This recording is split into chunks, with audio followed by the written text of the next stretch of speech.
बात अगर करें आरएसएस की, राष्ट्रीय स्वयंसेवक संघ यानी कि आरएसएस के शताब्दी वर्ष के बीच उसके रजिस्ट्रेशन, कानूनी स्थिति और फंडिंग को लेकर जो है नया राजनीतिक विवाद खड़ा हो गया है। कर्नाटक सरकार के मंत्री प्रियांक खड़गे ने संघ से उसकी कानूनी पहचान, वित्तीय स्रोत और इसी के साथ संगठनात्मक ढांचे को सार्वजनिक करने की मांग की है। वहीं संघ प्रमुख मोहन भागवत ने इन सवालों को राजनीतिक प्रेरित बताते हुए कहा है कि आरएसएस को किसी रजिस्ट्रेशन की आवश्यकता नहीं है और इसकी तुलना हिंदू धर्म जैसी सामाजिक परंपराओं से की जा सकती है। कर्नाटक के गृह मंत्री प्रियांक खड़गे ने आरएसएस प्रमुख मोहन भागवत को पत्र लिखकर कई सारे सवाल जो हैं वो उठाए हैं। उन्होंने कहा कि एक ऐसा संगठन जो देश भर में 60,000 से अधिक शाखाओं और करोड़ों स्वयंसेवकों का दावा करता है, उसकी कानूनी स्थिति को लेकर सत्यता या स्पष्टता जो है वो होनी चाहिए। खड़गे ने कहा है कि यदि नागरिकों और गैर सरकारी संगठनों, ट्रस्ट, मंदिर, मजदूर संघ और इसी के साथ कंपनियों को कानून के तहत पंजीकरण कराना पड़ता है तो आरएसएस को इससे अलग क्यों माना जाइए। सोशल मीडिया प्लेटफॉर्म एक्स पर जारी अपने बयान में खड़गे ने कहा है कि आरएसएस ने अपने 100 वर्ष पूरे कर लिए हैं और इस उपलब्धि के लिए जो है उसे बधाई दी जानी चाहिए, लेकिन इतने बड़े संगठन के रूप में जो है उसे पारदर्शिता और संवैधानिक जवाबदेही भी सुनिश्चित करनी चाहिए। उन्होंने संघ की अखिल भारतीय प्रतिनिधि सभा की रिपोर्ट का हवाला देते हुए कहा है कि कर्नाटक में आरएसएस की 4,127 दैनिक शाखाएं, 13,090 के आसपास साप्ताहिक मिलन, 60 मासिक मंडलियां और 2,194 स्वयंसेवक या यूं कहे कि समाजोत्सव आयोजित किए जाते हैं। इसके अलावा 562 जो है यहाँ पर रूट मार्च भी निकाले गए हैं, जिनमें लाखों स्वयंसेवकों ने भाग लिया है। खड़गे ने कहा है कि इतनी व्यापक गतिविधियों वाले संगठन को निजी या फिर अनौपचारिक संस्था नहीं माना जा सकता है। उन्होंने पूछा है कि संघ किस कानूनी ढांचे के तहत काम करता है, उसके यहाँ पर पदाधिकारी कौन है, उनका यहाँ पर जो है वित्त पोषण कौन करता है और किस स्रोत से जो है वो होता है और उनकी आय व्यय का जो है लेखा जोखा क्या है। उन्होंने ये भी मानना चाहा है कि संगठन लागू कर कानूनों का पालन करता है या यदि उसका विवरण जो है वो सार्वजनिक क्यों नहीं किया जाता है।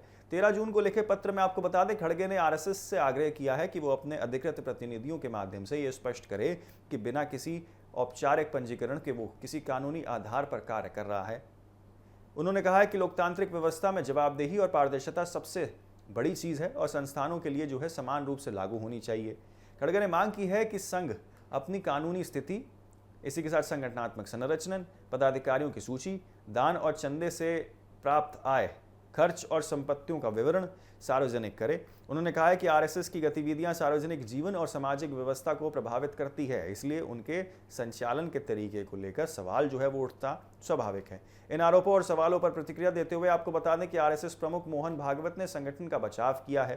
केरल के त्रिशूर में आयोजित एक कार्यक्रम के दौरान जो संघ यात्रा के 100 साल कार्यक्रम था, उसमें उन्होंने कहा कि आरएसएस को राष्ट्रीय रजिस्ट्रेशन की कराने की कोई भी अनिवार्य या फिर कोई ज़रूरत नहीं है। उन्होंने कहा कि हिंदू धर्म खुद किसी रजिस्ट्रेशन के तहत नहीं चलता और समाज में कई सारे ऐसी व्यवस्थाएं हैं जो बिना पंजीकरण के भी जो है वो अस्तित्व में हैं। भागवत ने कहा है कि केरल उन संस्थानों को पंजीकरण की आवश्यकता होती है जहां सरकारी सहायता या वित्तीय लाभ जो है वो प्राप्त करना चाहिए होता है।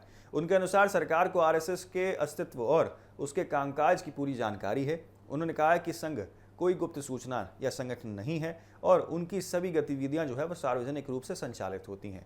संघ प्रमुख ने कहा है कि आरएसएस खुले तौर पर शाखाएं चलाता है, लगाता है, कार्यक्रम आयोजित करता है और समाज के बीच जो है काम करता है। उन्होंने कहा कि स्वयंसेवक लोगों के बीच रहते हैं और संघ की गतिविधियां किसी से जो है वो छिपी नहीं है, इसलिए यह कहना कि संगठन गोपनीय तरीके से काम करता है पूरी तरीके से गलत है। भागवत ने यह भी याद दिलाया है कि स्वतंत्र भारत में आरएसएस पर 2 बार प्रतिबंध लगाया गया था। उन्होंने ये भी याद दिलाया कि सरकार किसी संगठन पर प्रतिबंध लगाने की स्थिति में थी तो इसका अर्थ है कि सरकार उस संगठन के अस्तित्व और गतिविधियों को मान्यता देती है। उन्होंने कहा कि एक प्रतिबंध लगाना या यूं कहें कि प्रतिबंध न्यायालय के आदेशों से और दूसरा जो है वो व्यापक सत्याग्रह के बाद हटाया गया था। उन्होंने बताया कि 1950 के दशक में ही आरएसएस ने अपना जो है यहाँ पर लिखित संविधान सरकार को सौंप दिया था। यदि उस समय रजिस्ट्रेशन अनिवार्य होता तो सरकार इस संबंध में निर्देश देती। भागवत ने अनुसार आपको बता दें, आज तक किसी सरकारी एजेंसी ने संघ को जो है पंजीकरण कराने के लिए बाध्य नहीं किया है। संघ प्रमुख ने रजिस्ट्रेशन की मांग को राजनीतिक एजेंडे का हिस्सा बताते हुए कहा है कि कुछ लोग संघ के कार्यों को बाधित करने का काम कर रहे हैं और जनता को गुमराह करने का या जनता के बीच संदेह पैदा करने की कोशिश कर रहे हैं। उन्होंने कहा कि अब यह प्रयास सफल नहीं होंगे क्योंकि समाज संघ को अच्छी तरह जानता है और उसके कार्यों से प्रेरित है और परिचित भी है। इस पूरे विवाद ने एक बार फिर से जो है आपको बता दें आरएसएस की कानूनी स्थिति, जवाबदेही और पारदर्शिता को लेकर जो है नई बहस छेड़ दी है। एक और कांग्रेस और उसके नेता संगठन से अधिक सार्वजनिक जवाबदेही की मांग कर रहे हैं।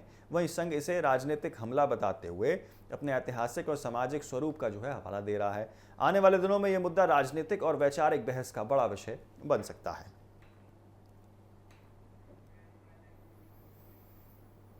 तो किस तरीके से कर्नाटक सेना बनाम आरएसएस तो देखने को मिल रहा है, दोनों पक्ष आमने सामने होते हुए दिखाई दे रहे हैं। प्रियांक खड़गे ने कई सारे सवाल भी यहाँ लगा दिए, जिसका जवाब मोहन भागवत देते हुए नजर आए हैं।